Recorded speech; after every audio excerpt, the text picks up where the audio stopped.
É possível a renúncia à herança de pessoa viva? Essa dúvida tem sido cada vez mais comum, em especial nas relações conjugais que se iniciam já em uma outra fase da vida, já em uma fase mais adiantada da vida. Pessoas de 40 e poucos anos, com patrimônio já constituído, patrimônio grande ou pequeno já constituído, com filhos de relações anteriores, querem viver um amor puro e verdadeiro, mas eles também querem, muitas vezes, que a relação seja pautada apenas no amor puro e verdadeiro, preservando aquilo que eles têm, aquilo que eles construíram, aquilo que eles herdaram das gerações anteriores, preservando aquilo para os seus filhos. A vida é muito dinâmica, cada situação é uma situação e não é difícil encontrar casos concretos em que uma pessoa, um homem ou uma mulher, tem lá 50 anos de idade, tem filhos de um casamento anterior, tem alguns bens, bens estes que foram constituídos, que foram construídos com a ajuda dos próprios filhos, ou talvez com a ajuda da falecida mãe dos próprios filhos, ou talvez com o apoio, um respaldo familiar da geração anterior daquela pessoa. E aí ela inicia uma relação com 50 anos de idade.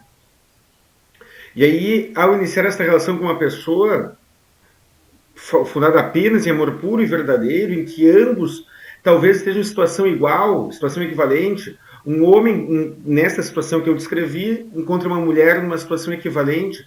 Ela, a mulher, deseja proteger os seus filhos. Ele, o homem, deseja proteger os seus filhos, patrimonialmente falando, mas ambos desejam ter uma união. É possível fazer algum documento, assinar algum contrato em que as pessoas renunciem reciprocamente a esta herança antes do óbito? Estou falando da renúncia de herança de pessoa viva. Pessoal, este assunto é sério, é muito sério e é muito doloroso. É sério, doloroso e preocupante. Meu nome é Guilherme Colim, do canal Serba Direito, sócio do escritório Colim, Ramos e Jesus Advogados. Por favor, comente, curta, compartilhe, não pule as propagandas. Seu comentário é muito importante, me diga o que você acha disso.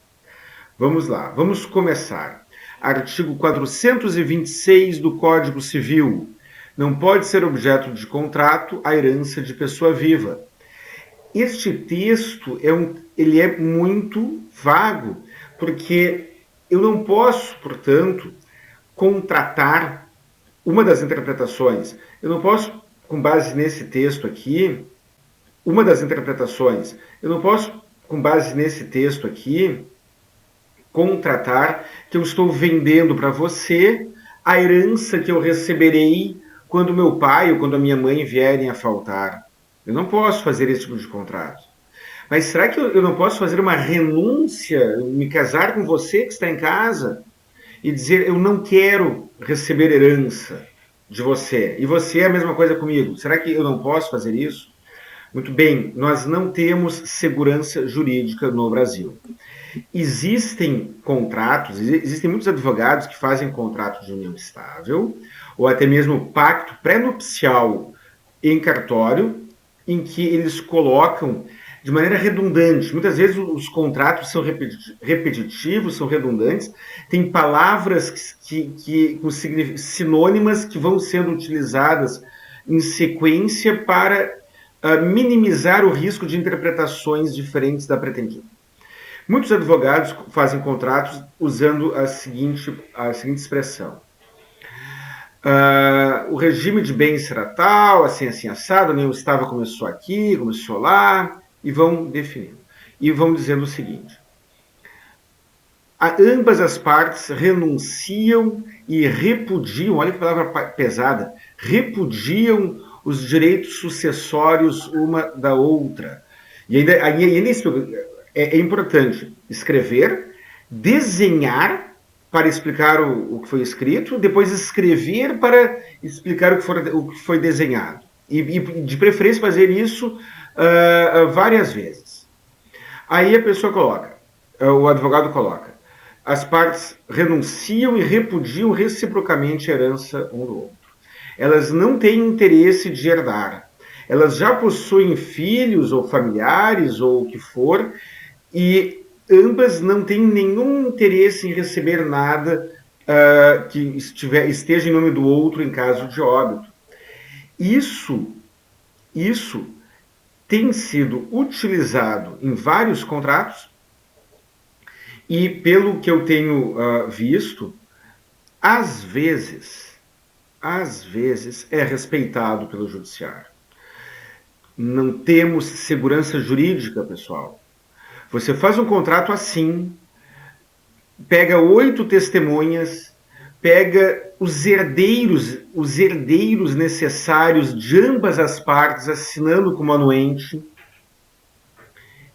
e aí um deles morre. Se o sobrevivente quiser respeitar esta cláusula, bom, aí o problema está resolvido. Mas caso o sobrevivente não deseje respeitar, caso ele tenha mudado de ideia, ele pleiteará a herança, aquela mesma herança que ele repudiou lá atrás. Ele renunciou, repudiou e desprezou lá atrás. Ele pleiteará aquela herança. E aí se iniciará uma discussão entre os familiares do falecido, os filhos do falecido, a mãe, o pai do falecido, o irmão do falecido, e o cônjuge. E aí, neste caso, o judiciário decidirá. E até o momento, parece que o mais comum é o judiciário não respeitar esta cláusula. Como falei em outros vídeos, este problema tenderá a acabar porque o cônjuge deixará de ser herdeiro necessário após a reforma do Código Civil. Então, quando o Código Civil a reforma for aprovada, muito provavelmente esse problema acabará. Por quê? Porque deixando o cônjuge de ser herdeiro necessário, em caso de óbito, primeiro quem receberá? Os filhos. Ah, mas o falecido não deixou filhos. Pai e mãe. Ah, mas o falecido não deixou nem pai nem mãe. Aí sim entrará o cônjuge para herdar. E não será herdeiro necessário. Aí aquela pessoa que não tem pai, não tem mãe, não tem filhos, mas tem um cônjuge, ela deseja proteger pela sua herança o seu irmão, seu primo, um amigo. Ela poderá fazer um testamento e não haverá, neste caso, a figura da herança legítima e da herança disponível. Da herança da parte necessária e da parte disponível. Não. O titular, né, o dono do patrimônio, poderá deixar casado, ele casado, poderá deixar 100% do que ele possui e colocar no seu testamento. Se a minha mãe ainda estiver viva, eu quero que fique para a minha mãe. Se meu pai ainda estiver vivo, para o meu pai. Caso os meus filhos, caso tenha filhos, esses seguirão sendo herdeiros necessários, ficará para eles. Mas caso eles tenham sido pré-falecidos por alguma razão qualquer, aí então eu desejo que fique para o meu irmão. Será possível fazer isso? Será possível fazer no testamento o seguinte: deixarei tudo o que for possível para o meu irmão, ainda que haja mãe ou filhos. E aí então deverá ser respeitada a herança legítima do filho e o restante vai para o seu irmão, para o seu amigo. Também será possível deixar todos os bens para uma pessoa com usufruto para outro, respeitado, se houver filhos, a parte da legítima. E o cônjuge deixará de ser um problema. Isso é o futuro. E esse futuro está próximo. Estamos em 2024 e a tendência é que a reforma do Código Civil que isso seja aprovado e a reforma do Código Civil entre em vigor ainda em 2025, talvez em 2026. Até o próximo vídeo.